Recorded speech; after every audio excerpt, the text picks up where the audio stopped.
Welcome and thank you for joining me for this overview of the Methods of Administration program presented by Tennessee Board of Regents, the college system of Tennessee.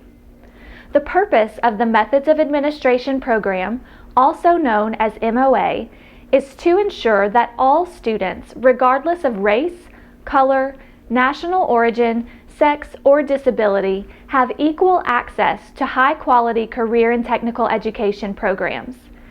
The authority of the MOA program is based on the Vocational Education Program's guidelines for eliminating discrimination and denial of services on the basis of race, color, national origin, sex, and handicap.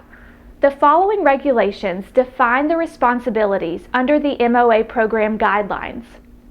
Title VI of the Civil Rights Act of 1964, Title IX of the Education Amendments of 1972, and Section 504 of the Rehabilitation Act of 1973.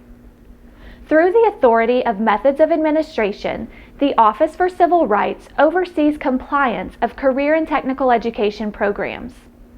Under the MOA guidelines, each state must have a Methods of Administration compliance program to prevent, identify, and remedy discrimination in its subrecipients' career and technical education programs.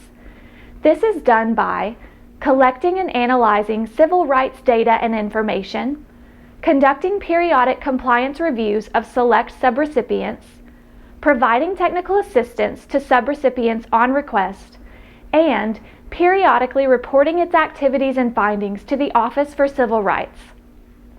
The Tennessee Board of Regents works with the 40 community and technical colleges in the state toward compliance with the MOA program by conducting institutional reviews. The purpose of the review is to ensure that institutions are providing access to CTE programs in compliance with the requirements of the federal civil rights regulations. Institutions are selected for review based on a ranking system that includes but is not limited to student population by sex and race, number of career and technical education program offerings, annual report of discrimination complaints, and time elapsed since the last compliance review. The intent of this process is to assist the institution in meeting the civil rights requirements and to offer technical assistance if and when corrective actions are needed. The review is not intended to penalize recipients for findings, but is designed to help discover and resolve issues regarding civil rights. The institutional review will be conducted by 2 or more representatives from the Tennessee Board of Regents, with the assistance of various campus staff. The review will begin with an introductory meeting. In this meeting, we will discuss preparation for the review, develop the review schedule, explain documentation required, and discuss any questions. It is important that the individuals who will oversee the review be available for the introductory meeting to begin the review process. Institutional reviews may consist of a desk audit of applicable institutional documents, a survey issued to CTE students, faculty, and staff, interviews with CTE students, faculty, staff, and administration, and an accessibility tour of the facilities where CTE classes are held and common areas that CTE students must use while participating in the program. After the review, the MOA review team will compile its findings and create the first draft of the findings and compliance requirements. Follow-up communication may be necessary to collect any additional information needed. These matters are summarized in a document called the Letter of Findings, also known as an LOF. The LOF will be issued to the institution within 30 to 45 days of the review. The institution will then have time to review the LOF and respond with any explanations as needed. After all information is confirmed, the LOF is considered finalized, and a copy will be included in TBR's biennial report to the U.S. Department of Education, Office for Civil Rights.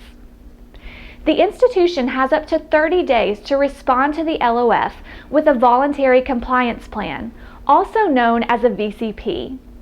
The VCP should include timely and legally sufficient remedies for each item of noncompliance, the month and year when remedies will be implemented, who will be responsible for overseeing the corrective action, the method of verification of compliance, and the signature of an individual with authority to bind the institution to the plan. The institution is required to rectify non-compliance issues in a manner that meets the regulations. The MOA review team will conduct periodic monitoring on the submitted VCP to determine if progress is being made on addressing the findings to become compliant as required by the Office for Civil Rights.